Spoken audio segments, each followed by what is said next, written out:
Lorsque le ciel de Dieu est ouvert, tu peux entrer dans ta nouvelle saison.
Merci, nous te prions.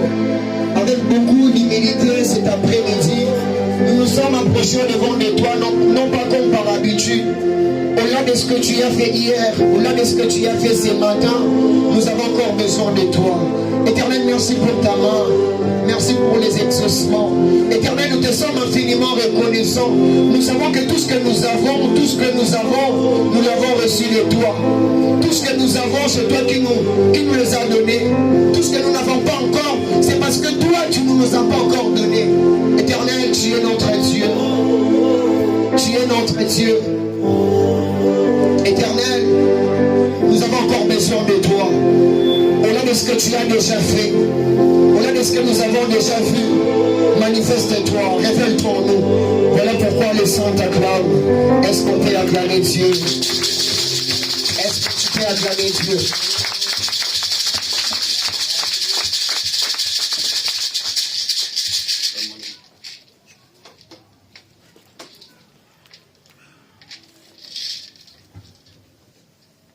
Est-ce que quelqu'un peut encore une fois acclamer pour le Seigneur? Vérifie que tu es en train d'acclamer pour Dieu. Pas pour une personne, mais pour Dieu, en poussant encore des cris de joie pour la gloire du Seigneur. Tu sais le cri de joie. Il y a tous les saints qui sont dans la joie ce matin, cet après-midi, que les saints acclament le Seigneur. Saluons-nous les uns les autres. Manifestez votre amour par des salutations. Salut celui qui est avec toi, à côté de toi. Tu peux te déplacer sans toilette. Saluons-nous avec amour, saluons-nous avec joie dans le cœur. Dieu nous a accordé la vie, le mouvement et l'être. Dieu nous a accordé la bonne santé. Nous sommes reconnaissants à l'égard du Seigneur pour cela. Amen. Est-ce que nous sommes encore dans la joie cet après-midi? Alors vérifie que tu es dans la joie en acclamant encore très fort pour la gloire de Dieu. Gloire au Seigneur. Nous allons prier. Seigneur, nous sommes reconnaissants pour te dire merci à cause de ta bonté et de ta fidélité. Merci pour la vie que tu nous as octroyée par la grâce. Merci encore pour la bonne santé que nous avons. En ce jour, nous prions pour que ta paix qui surpasse toute intelligence garde nos cœurs en Christ et que la joie de l'Esprit nous soit communiquée au travers de service de ce matin. Tu as écouté nos prières et nous croyons fermement que tu nous exauces. Car il est écrit, par la puissance qui agit infiniment en nous, tu fais toutes choses au-delà de ce que nous demandons et au-delà de ce que nous pensons. Au nom de Jésus que nous avons prié. Amen. Amen. Gloire à Dieu, nous bénissons le Seigneur pour sa grâce. Nous sommes en train de continuer notre enseignement sur la délivrance de ma famille. Alléluia. Alors aujourd'hui, j'aimerais que vous puissiez m'écouter avec une attention soutenue. Alléluia. Vous devez savoir que la famille est la cellule de base de la société. Amen. Ça, c'est un élément qui ne doit jamais nous échapper. L'enseignement que je vais donner aujourd'hui, ça sera un enseignement qui va affecter nos vies, qui va nous amener à une étude minutieuse sur le parcours de notre vie, qui va nous permettre de comprendre qu'il y a des choses à améliorer, il y a des choses à rectifier et il y a des décisions à prendre. Alléluia. J'aimerais que vous soyez concentrés et que vous me regardiez. Amen. L'enseignement d'aujourd'hui aura deux caractères. Premièrement, ça aura un caractère préventif. C'est-à-dire pour prévenir, donner la sagesse, l'intelligence aux personnes pour ne pas commettre des forfaits plus tard. Deuxième caractère, ça aura un caractère curatif. C'est-à-dire tous ceux qui vont se retrouver déjà dans ce problème, ces messages pourraient le guérir. Alors, j'aimerais que tu sois souple. Je dis bien, sois souple dans la compréhension et sois souple plutôt dans la pratique de cet enseignement.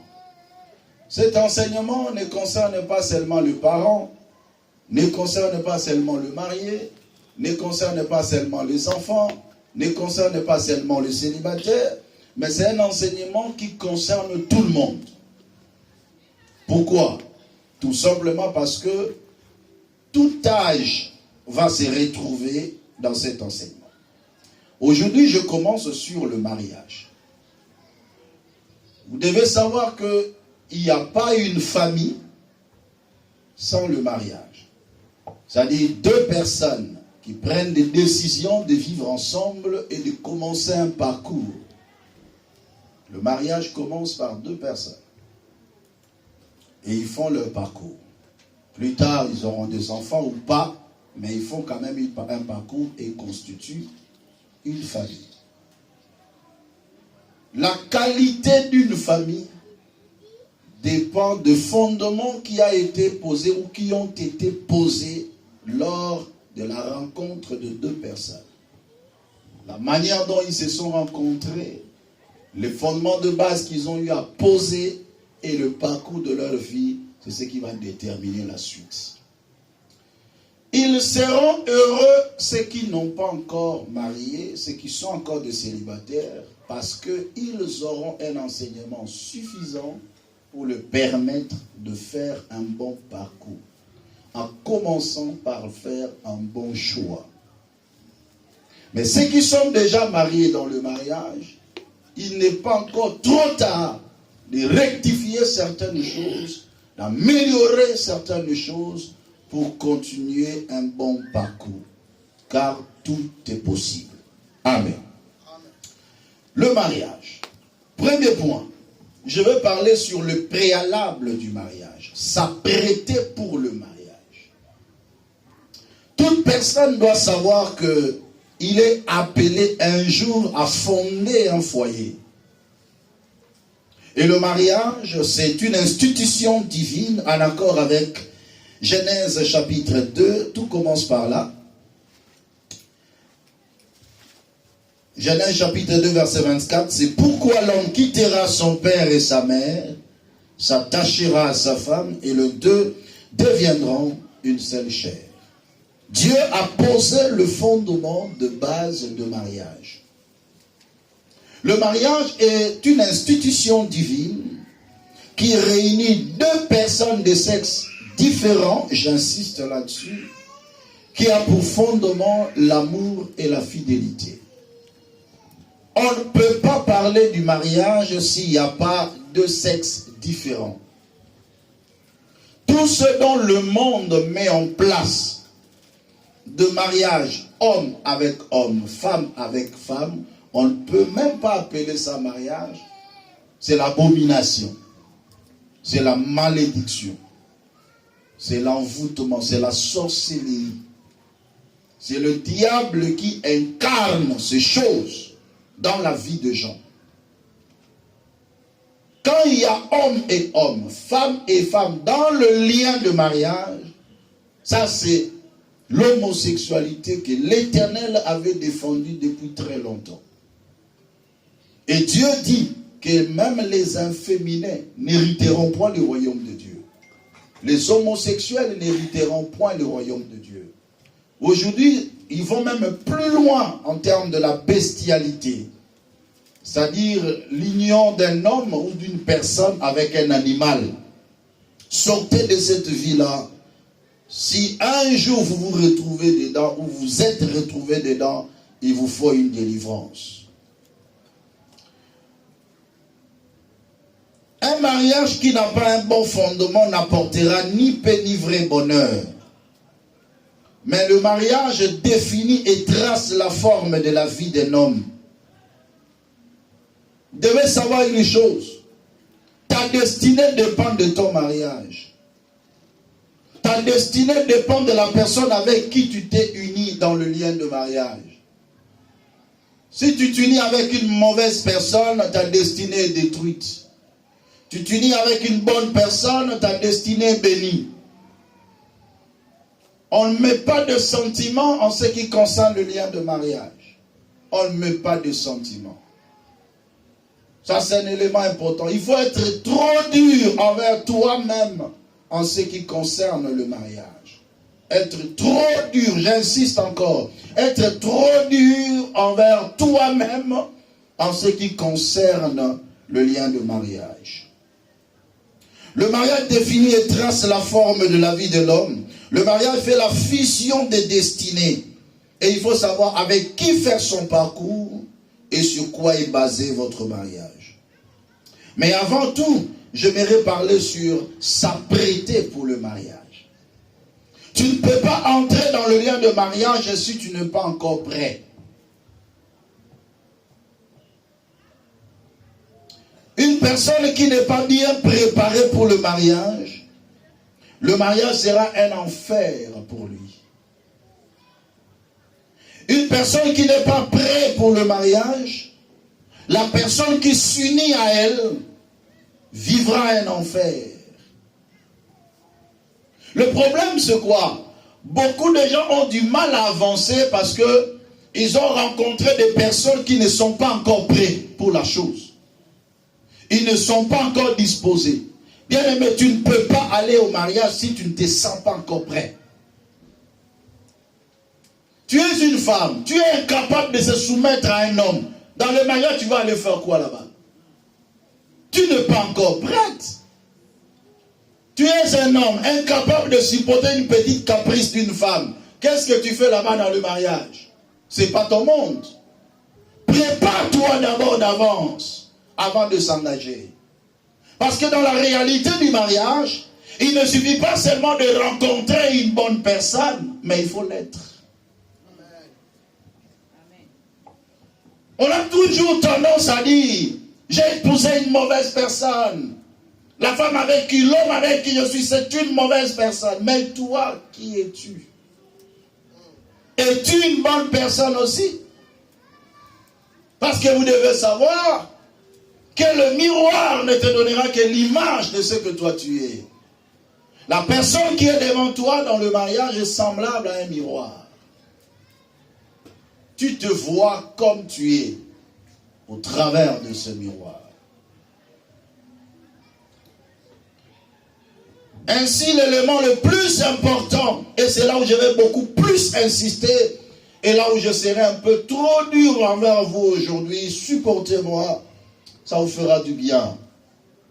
Dans Deutéronome chapitre 30, le verset 15 et le verset 19, la Bible nous dit que je mets devant toi le bien et le mal, la vie et la mort, la bénédiction et la malédiction. Mais l'Éternel donne un conseil, il dit, choisis la vie, afin que tu vives toi et ta postérité. La vie est un choix. Dis à ton frère, savoir choisir. Oh, dis-le avec conviction. Dis-le, savoir choisir. N'est-il pas écrit quelque part dans la Bible que celui qui trouve une femme trouve le bonheur? Pour trouver, il faut chercher. Cette verset n'est pas seulement unilatérale, mais aussi celle qui trouve un bon homme trouve aussi le bonheur. Ce n'est pas seulement l'inverse qui va mieux. Tu peux être une bonne femme, si tu ne trouves pas un bon homme, ta vie est malheureuse. Parlons du choix du conjoint. Et ça sera le socle de mon message aujourd'hui. Le choix du conjoint. Écoutez bien, j'ai dit que ce message a deux caractères. Caractère préventif et caractère curatif. C'est-à-dire, si j'ai déjà fait un choix et je suis déjà dans le mariage, j'ai maintenant un travail de réparation. Car celui qui n'a pas bien préparé passera toute sa vie par réparer. Je répète, celui qui ne s'est pas bien préparé passera toute sa vie par réparer. Le mariage sera un lieu de réparation si tu t'es pas bien préparé. Il y a encore une phrase qui me vient en esprit, que un mariage qui n'est pas bien préparé fera de toi un intercesseur. Mais un mariage qui est bien préparé fera de toi un adorateur. Amen. Si tu rencontres une bonne personne, tu deviens un adorateur. Mais quand tu rencontres une mauvaise personne, lien, combat, gêne, montagne, prière. Alléluia. Est-ce que je peux parler? Amen. Alors, serrez vos ceintures, on va décoller ensemble. Celui qui trouve un bon partenaire sera un adorateur, mais celui qui trouve un mauvais partenaire ou il a fait un mauvais choix sera un intercesseur tout au long de sa vie. Premier point. Quelles sont les caractéristiques de la personne que je dois choisir? Si aujourd'hui, il m'arrive de choisir un homme, si aujourd'hui il m'arrive de choisir une femme, quelles seraient les caractéristiques que je veux voir en la personne avant de me décider de donner mon veto? La première des choses, choisir une personne qui partage la même foi avec toi. Exode chapitre 2 verset 1. La Bible déclare que le mariage soit dans le Seigneur. Ce n'est pas en vain que la Bible dit que le mariage soit dans le Seigneur. Exode 2 verset 1. Ainsi furent achevés. Qu'est-ce que je dis? Je suis dans Genèse là. Exode chapitre 2 verset 1er. Il est écrit: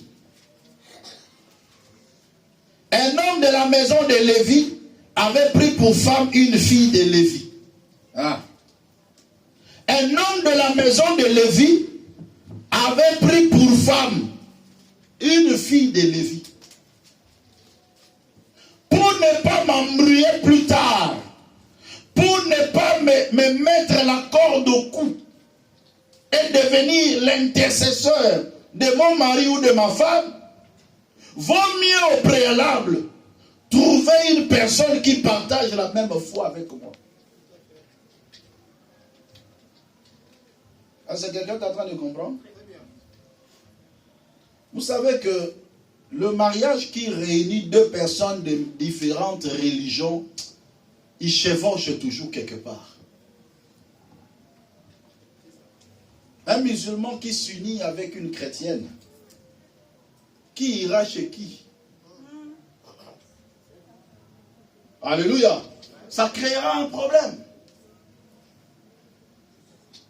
On n'a pas les mêmes liturgies. On n'a pas la même confession de foi. C'est un problème. En ce qui concerne l'amour, on peut dire que non, il n'y aura pas de problème. Mais la vie ne s'arrête pas seulement par là, ou par l'acte sexuel. La vie du mariage, c'est tout le jour. Tout ce qu'on dit, tout ce qu'on fait, tout geste compte. Et lorsqu'on ne partage pas le même foi ou la même foi, ça nous complique la vie. Alors ne te complique pas la vie. Choisis une personne qui partage la même foi qu'avec toi. Amen. Tu auras peu de boulot. Alléluia. Amen. Même les parents de Jean-Baptiste, si je peux prendre Luc chapitre 1 verset 5. Luc chapitre 1 verset 5. Que dit la parole de Dieu? Du temps d'Hérode, roi de Judée, il y avait un sacrificateur nommé Zacharie de la classe d'Abia. Sa femme était d'entre les fils d'Aaron et s'appelait Élisabeth. Zacharie a choisi une femme qui était fille d'un sacrificateur. Ah oui, il n'y a pas de problème. Je partage la même foi. Moi, je suis un sacrificateur. Je dois prendre aussi une fille de sacrificateur parce qu'elle est née dans la maison d'un sacrificateur. Elle connaît le travail d'un sacrificateur. À la maison, je n'aurai pas assez de problèmes. Son ami que maman a 7 jours à Gênes à comprendre. Pourquoi? Parce qu'on partage la même foi. Mais vous savez, à Gênes à 7 jours, niet. Maman Gênes les a ratés. Si la Bible peut le dire, d'un commun accord, ne vous privez pas. Si ce n'est d'un commun accord, oh ça, bon. J'ai les sous là. Et si c'était l'insigne de l'Éternel? Et c'est ça le problème que nous pouvons rencontrer sur le parcours. Lorsque tu choisis une personne qui ne partage pas la même foi que toi. Voilà pourquoi Abraham, dans Genèse 24, il dit à Eliezer, son serviteur, va dans la maison, dans ma famille. Prends une femme pour mon fils Isaac. Ne prends pas parmi les filles cananéennes, mais va prendre chez nous une femme pour Isaac. Alléluia. Amen. Prends une personne qui partage la même foi avec toi. Tu auras moins de problèmes. Deuxième élément, deuxième caractéristique de la personne que tu peux choisir. Comme une machine à rebondir, ça va te mettre. Donc, dans l'église, je vais te dire, je vais l'église. Ah, on voit quand on l'église. Cambo. Voilà, puis verset, il n'y a pas. Femme, soyez soumise.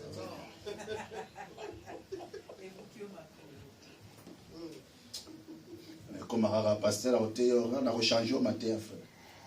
C'est une soumission, c'est ma foi. Alléluia. Amen. Je peux avancer? Amen. Le son est bon? Oui. Gloire à Dieu. Deuxième élément, choisir une personne compatible. Amos 3.3. Deux personnes marchent-ils ensemble sans être convenues? Frère, ici je serai un peu trop dur, supporte-moi. Une personne compatible. Aujourd'hui, nous avons des problèmes sérieux dans les couples à cause de l'incompatibilité. L'incompatibilité physique, il y en a plusieurs. L'incompatibilité physique, je vais essayer un peu de survoler. L'incompatibilité physique, l'incompatibilité physiologique, l'incompatibilité biologique, l'incompatibilité morale, l'incompatibilité intellectuelle, l'incompatibilité spirituelle, l'incompatibilité sentimentale. Quand tu épouses une personne, tu choisis une personne pour aller au mariage, regardez si vous êtes compatible dans plusieurs axes. Sinon, si tu sens que tu es capable de ramener la personne à être dans le même diapason que toi, gloire à Dieu, tu peux foncer.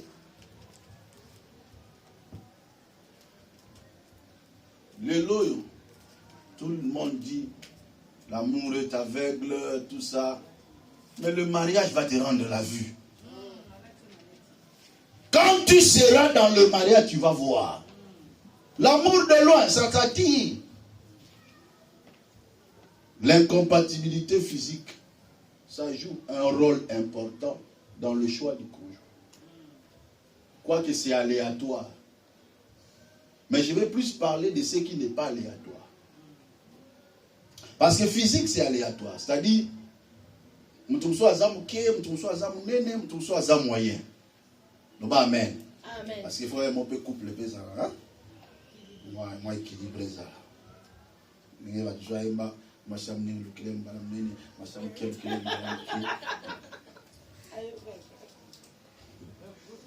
Alléluia. Bon, ça c'est aléatoire. Pourquoi? Parce que la situation d'une personne peut changer. De l'homme à combien vous habitez, vous avez estomac.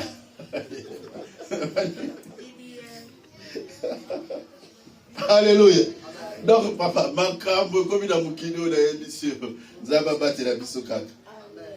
mais il y a des éléments importants tels que l'incompatibilité morale. Tu t'unis dans le lien du mariage avec une personne qui ne réfléchit pas bien. Une incompréhension.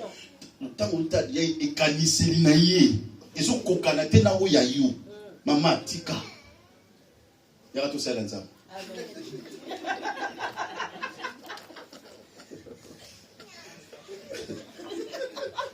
Alléluia. Amen. Les lois, ils ont un conseil, ils ont un conseil.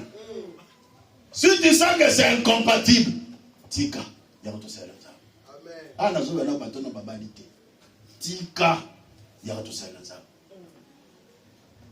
Tu sens que le niveau de raisonnement d'une personne est trop bas par rapport à toi.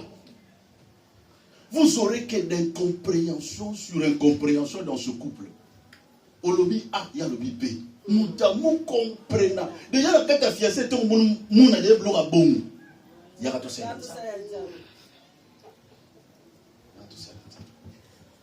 L'incompatibilité morale, ça joue beaucoup. Ça va te torturer tout au long du mariage.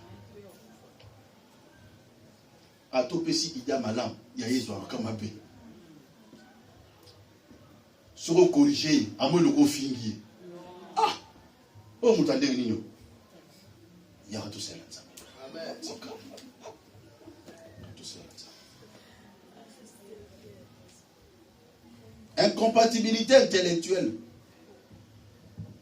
Bozan a couple, une autre personne a beaucoup étudié. L'autre n'a pas étudié. Ça va jouer sur votre vie. La seule chose que tu peux faire, si tu sens que ton partenaire a beaucoup étudié, que toi tu n'as pas beaucoup étudié, maman, papa, fais des formations. Forme-toi. Ça joue. Je vous dis la vérité. Ça fait 25 ans que je suis Marambo. Marambo dans l'obéissance, Marambo a expérimenté dans ma vie à ma couple. Je vous le dis. Presque chaque mois de ma vie, couple na katara makam. Donc, ce qui c'est pour le mettre en pratique. Si tu sens que dans ton couple, il y a cette incompatibilité, fais un effort de rectifier. Si tu sens que ton partenaire, il y a une incompatibilité intellectuelle, fais un effort de se former. Moi, je sais à Kinshasa, des hommes qui allaient chercher des femmes au village. Et ils ont beaucoup étudié, ils ont pris les femmes au village. La première des choses, ceux qui ont été prudents, ils ont commencé par le scolariser. Vous voyez ça? Le faire entrer dans une formation, le préparer pour que Azalate na moi si mon sous alomi marana réunion. Il y a beaucoup d'hommes pour aller dans les réunions d'affaires à Makam. Parce que Makam est très instruite. Mais sa femme légitime reste à la maison. Au Tika la réunion à Nako. Sous sa soke na ba réunion na ba konji. Pour yo ta comme kuna français malonga. Exact. Ta mo yo ke lo so nya ubimana yo.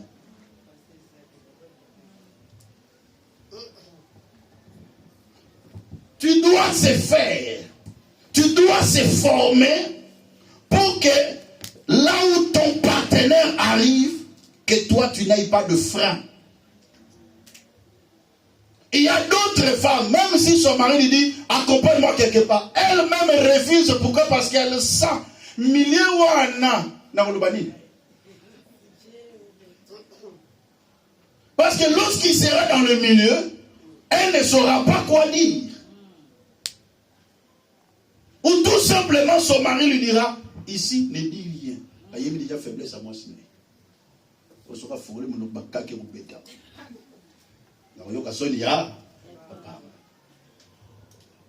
Votre guerre sera dans la maison. Et toi, tu es ça, tu ne m'amènes pas. C'est seul. Incompatibilité intellectuelle, ça joue beaucoup. Surtout ce qui est dangereux. Si tu es homme et que tu as une femme qui a beaucoup étudié, papa, koyoka sonité, so ko la classe, songela. Alors mabe. L'incompatibilité peut nuire à la relation du mariage, au bon fonctionnement du mariage. Il y a même l'incompatibilité sentimentale, physiologique et biologique. Tu épouses une personne qui est trop sentimentale.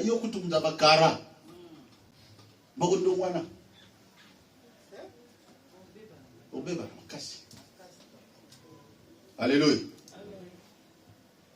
Moi, si on lit comme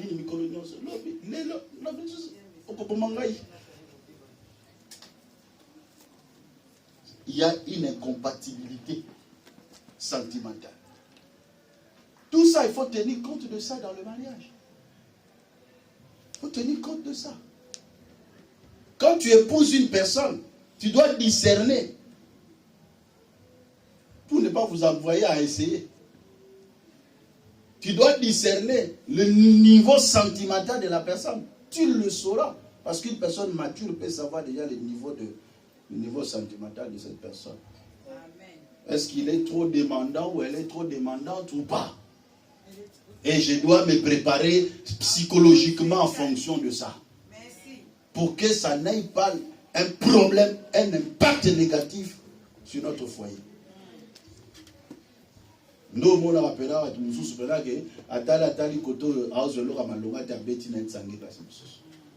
l'adultère est entré à cause de ça, à cause de l'incompatibilité sentimentale. Merci. Amen. C'est vrai.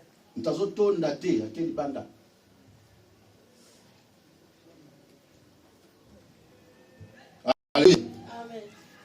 Oh. Alléluia, bandeko. Amen.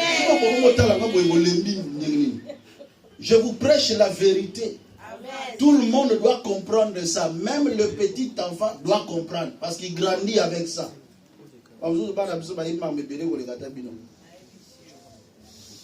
Troisième point. Troisième caractéristique. Choisir une personne de même génération. Choisir une personne de même génération. Ça joue beaucoup. Moi, je ne bénirai pas un mariage où il y a un grand écart d'âge. Je ne bénirai pas. Oh, 15 ans, 20 ans d'écart. Je n'ai pas besoin de parler. Je suis déjà. Je n'ai pas besoin de. Parce qu'il y aura d'impact négatif plus tard. Celui-ci vieillit avant, l'autre est encore dans la fleur d'âge. Ça aura d'impact plus tard. Alléluia. Amen. Vous devez le savoir, bien aimé dans le Seigneur. On peut dire que l'amour n'a pas d'âge. Ok, c'est bien.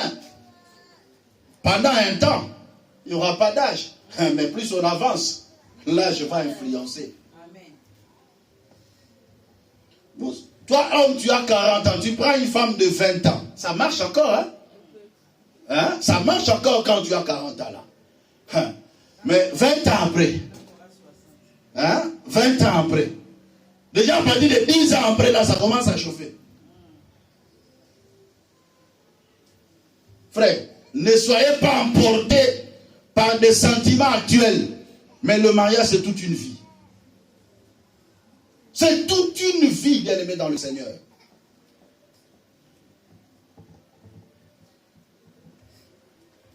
Nous, comme un boyer, nous avons le roi Tatanao. Si nous avons le roi Tatanao, nous avons le gêne. Nous passi. Vous vivre ensemble. Genèse 26, verset 8.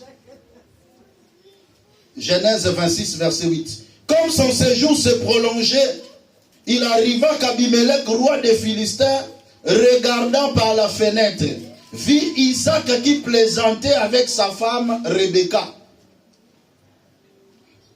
Abimelech, il regardait par la fenêtre, il a vu Isaac qui plaisantait avec sa femme.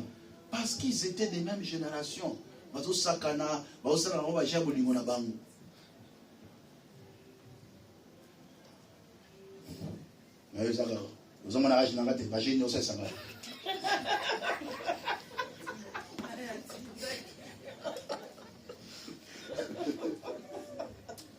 Alléluia. Amen. Mais c'est de même génération, ils peuvent facilement se communiquer. Et il y aura cette ambiance-là. Mais quand il n'y a pas de même génération, ça crée un souci, bien aimé dans le Seigneur. Il y a d'autres choses qui ne vont pas passer. Tenez compte de ces choses, frères et sœurs. Tenez compte de ces choses. Si je vous le prêche parce que j'ai rencontré une dame qui avait la même situation. Son mari à l'époque avait 40 ans, elle avait 18 ans.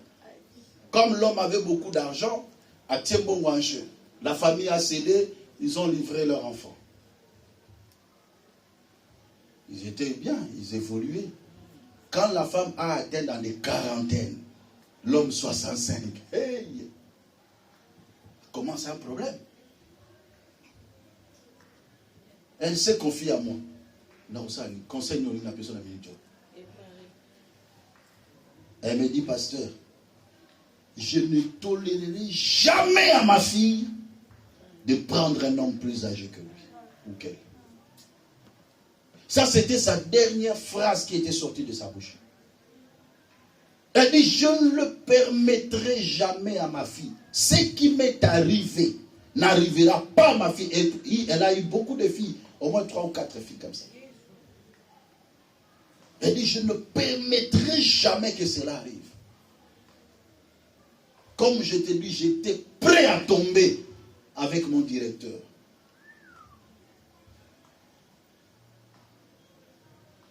Alléluia. Amen. Ça, c'est un élément très important. 4e caractéristique de la personne avec qui il faut s'associer dans le mariage. Choisir une personne qui est prête.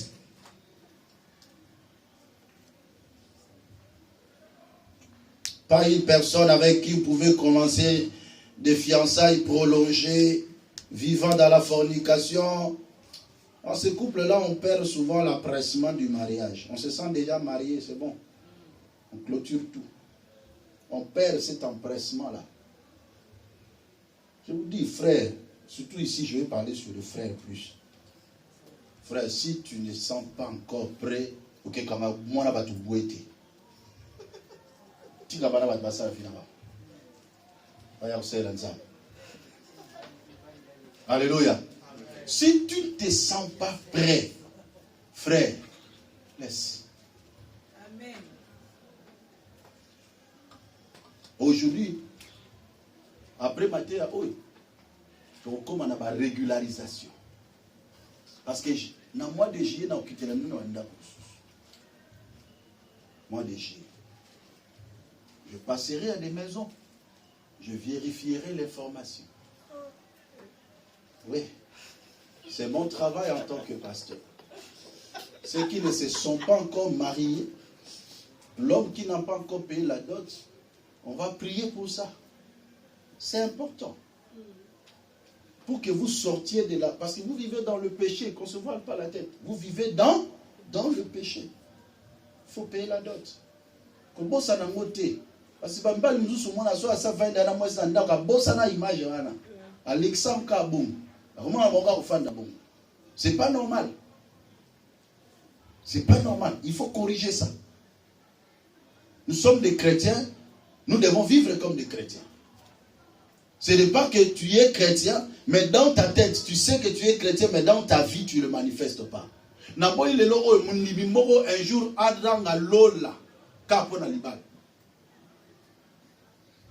tu sais pourquoi? Le fait qu'on vient dans l'église, il y a certains péchés te confessent en dessous. Surtout Bajar Abon. Au confesseur au soudé. Pour exemple, au final, il y a des colonios. Mais ce n'est pas bien.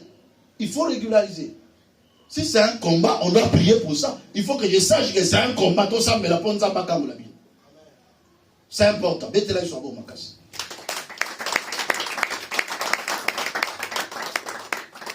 Quatrième point. Cinquième point, il faut épouser une personne enseignable. Quand tu choisis ton partenaire, choisis une personne en qui tu as vu la qualité d'enseignabilité. C'est quoi l'enseignabilité? C'est la capacité que peut avoir une personne après avoir écouté un conseil, il change. Si tu rencontres une personne, qu'on l'enseigne, qu'on le conseille, il ne change pas, donc il n'est pas enseignable. Ce n'est pas une bonne personne. Moutou Mobimba a changé kate. Ma famille va y avoir lobby.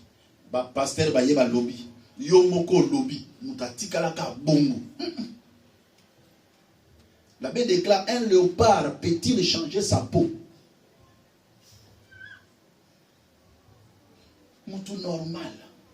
Lorsqu'on lui donne un conseil, il écoute un conseil, il fait quand même des efforts pour changer. Quand quelqu'un ne fournit pas d'efforts pour changer, c'est une personne qui n'est pas enseignable. Et déjà par rapport aux caractéristiques de choix d'un partenaire, tenez compte de ça. Tenez compte de ça.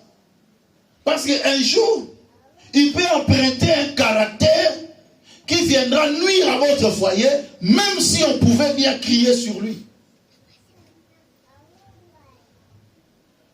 Batabongo bazaka tango pese conseil azo yoka. Et balusaka moko. Il ne le fera jamais. Prie si tu as un partenaire comme ça, qui n'est pas enseignable. Demande même à Dieu, Seigneur, donne à mon mari, donne à ma femme cette qualité d'enseignabilité. C'est-à-dire, quand il écoute une prédication, il dit Amen et il change. Et non pas une personne, même si on le prêche, même la parole n'arrive pas à le transformer. Voilà Moutou. Voilà Pela Moutou.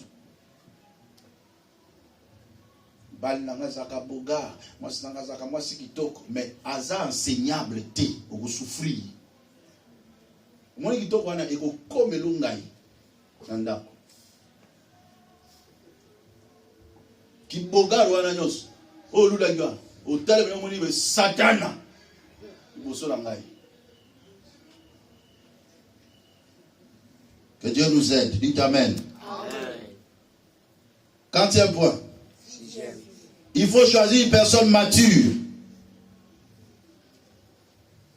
Et non une personne immature. Quand tu sens déjà quelques grandes lignes que je vais citer ici, des personnes immatures, ils disputent sur des choses inutiles. Ils se querellent, ils se divisent pour des choses sans fondement. Ils pleurent pour tout. Il est choqué de tout. Il souffre pour des futilités.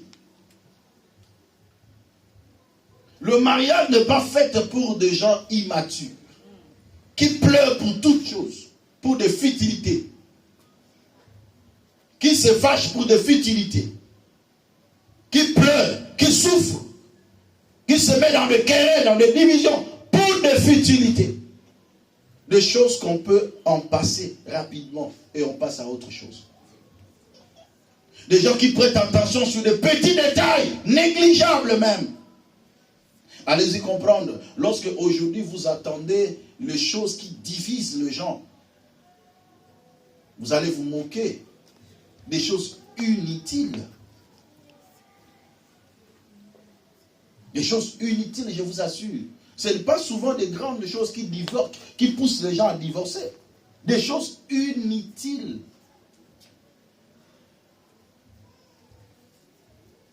Il faut épouser une personne qui est mature, une personne qui a la compréhension de choses, qui a une facilité de comprendre lorsqu'on lui explique quelque chose. Quatrième point, je vais aller rapidement pour terminer aujourd'hui. Septième point, il faut épouser une personne qui t'aime et qui aime ta famille. Le mariage, c'est quelque chose qui est fait pour deux personnes. Mais derrière cette personne, il y a toute une famille. Choisis une personne qui aime ta famille, qui peut porter ou qui peut porter ta famille dans son cœur. Et qui aujourd'hui, en cas de problème, il peut intervenir. Il peut prier pour ta famille. Il peut intercéder, il peut soutenir ta famille. Épouse une personne qui aime ta famille. Quand tu sens que cette personne aime que toi seul, pas ta famille, il y a un danger. Il y a un danger. Pourquoi la famille doit intervenir en termes d'amour dans le foyer? Parce que toute personne est liée à sa famille. D'une manière ou d'une autre. L'homme quittera son père, sa mère s'attachera à sa femme, mais son père reste son père, sa mère reste sa mère, ses frères restent ses frères.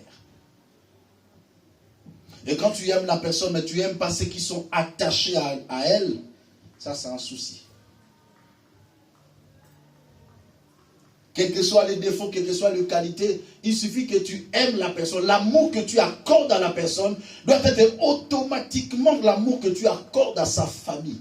Sinon, c'est que tu n'aimes pas la personne.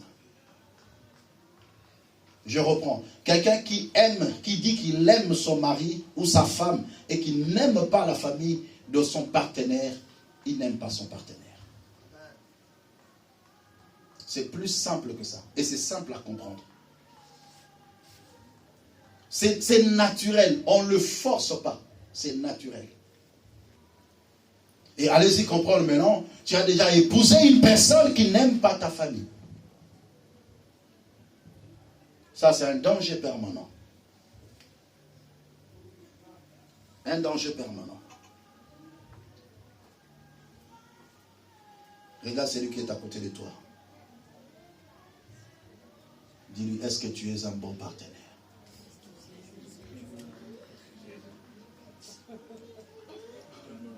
Alléluia. Est-ce que tu es un bon partenaire? Est-ce que tu peux dire aujourd'hui, j'aime la famille de mon fiancé ou de ma fiancée. J'aime la famille de mon mari ou de ma femme.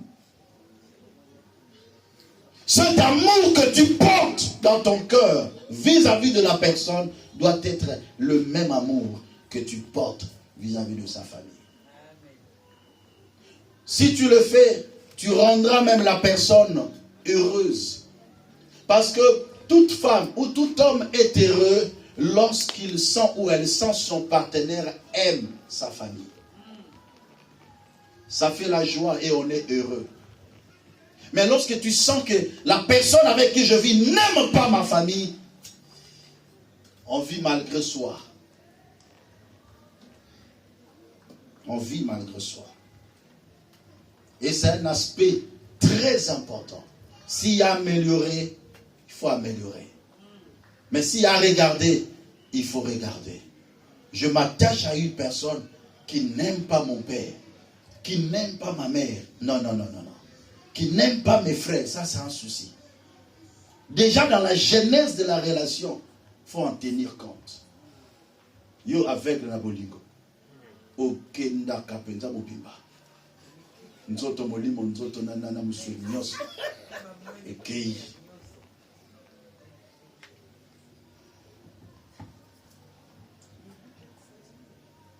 Je récapitule. Aujourd'hui, j'ai introduit l'enseignement sur le mariage. Mais dites, mais pasteur, pourquoi tu nous prêches ça? Parce que c'est important. Ce n'est pas seulement dans un cadre approprié qu'on doit prêcher ces genres d'enseignement. Mais j'ai souhaité de le prêcher dans l'église. Pour que chacun de nous puisse savoir l'importance du mariage. Beaucoup sont ici, ils sont heureux que quand on le voit. Mais dans leur cœur, beaucoup pleurent. Alléluia. On ne sait pas voir le cœur d'une personne. On ne sait pas voir le cœur d'une personne. Tu dois savoir là où je m'engage. Dans quelle famille j'entre. Tout ça, c'est important. Est-ce que je peux être capable de porter cette famille dans mon cœur? Si tu sens que tu n'es pas capable de porter ta belle famille dans ton cœur, laisse.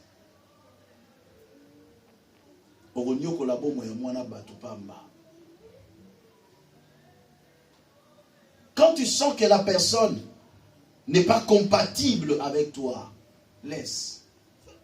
Ne force pas les choses. Vous savez, en matière même de compatibilité biologique, on peut aller même plus loin. J'ai connu un couple de pasteurs qui ont fait 5 ans de mariage sans enfant. Ils ont vu un médecin. Le médecin leur a dit, vous n'êtes pas compatibles, biologiquement parlant. Qu'est-ce qu'ils devaient faire? Ils se sont séparés dans l'amiable. On a prié pour eux. Chacun a pris son chemin. Et là où ils sont allés, ils ont eu des enfants. Mais si ces examens étaient faits en amont, on aurait dû s'empêcher de ça. Mais puis ça,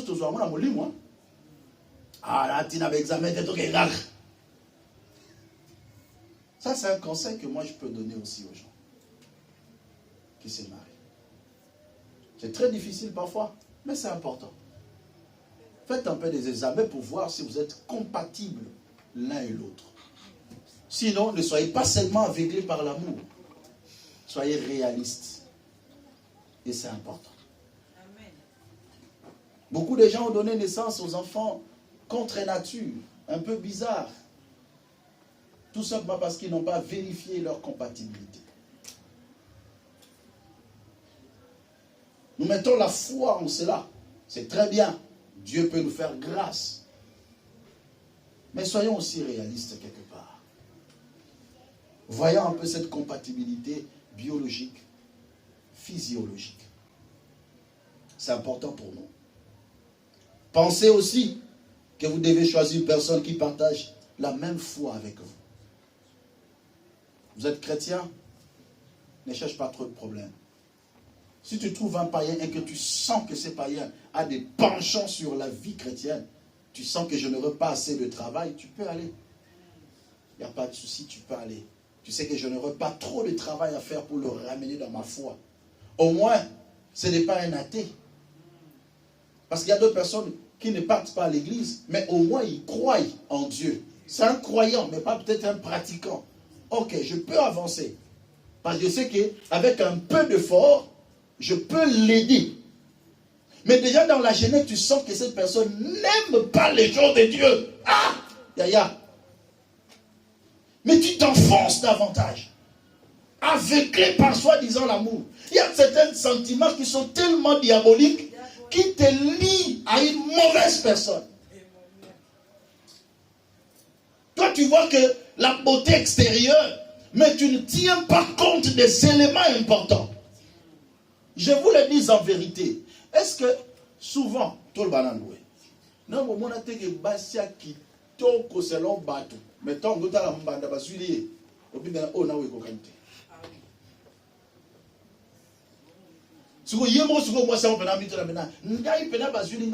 C'est la qualité intérieure, les vertus intérieures, c'est ce qui compte. Ce n'est pas l'apparence extérieure. Apparence extérieure, madame Nawara bien fait.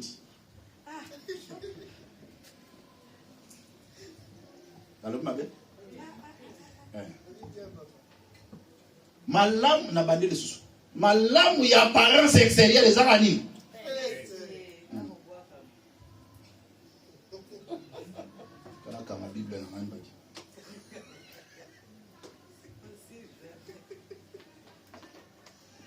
À part fête, on nous a tiré vie. Si on a fête, na vie à Mikonyos, ni les âmes moulaï. Donc pour dire que dans la vie, il y a des femmes épousables. Il y a deux catégories de femmes. Il y a des femmes de plaisir et des femmes de bonheur. Merci. Même les hommes aussi. Quand j'ai dit d'une manière générale aussi. Il y a d'autres personnes dignes pour le plaisir, mais mauvaises personnes pour le bonheur. Mais choisis une personne de bonheur qui peut te mettre en paix, qui peut te mettre ton Rehoboth, qui va te mettre au large, qui va te mettre à l'aise tout au long de ta vie. Que Dieu bénisse. Que Dieu bénisse sa parole. Non, acclame mon Dieu, acclame. Même si j'étais choqué, mais acclamez quand même pour la gloire du Seigneur. Alléluia. Lèvons-nous maintenant, on va prier. L'aspect spirituel de ces choses aussi existe. C'est-à-dire, ce sont des personnes que le diable maintenant envoûte pour qu'il rencontre de mauvaises personnes. Aujourd'hui, sur ton chemin, tu vas prier pour que Dieu te fasse grâce. Ou si tu sens que tu as un partenaire qui n'a pas ces caractéristiques en lui ou en elle, prie pour elle. Prie pour lui. Dieu peut changer une personne. Est-ce que vous êtes avec moi? Qu'est-ce que j'ai dit? Dieu peut changer une personne. Dieu peut transformer une personne. Une personne qui était une mauvaise personne, mais parce que tu t'es déjà lié à lui ou à elle dans le mariage. Amen. Bonheur na yo ezo dépend na moto zanaye. Ton bonheur dépend de ton mari, ton bonheur dépend de ta femme. Mais que Dieu puisse nous faire grâce. Lèvons-nous bien-aimés dans le Seigneur. J'aimerais qu'on prie avec foi, que tu pries avec détermination. Et moi, je vais prier pour vous. Moi, je vais vous soutenir aussi dans la prière. Pour que Dieu te fasse grâce. Pour que Dieu te relève. Pour que Dieu te bénisse. Prions ensemble. Bénissez le Seigneur. Dis à Dieu merci pour ce message. Dis à Dieu merci pour cette parole. Nous prions dans le nom de Jésus-Christ. Alléluia. Le Dieu de toute gloire, le Dieu de toute grâce. Papa, nous venons t'élever et te dire merci. À cause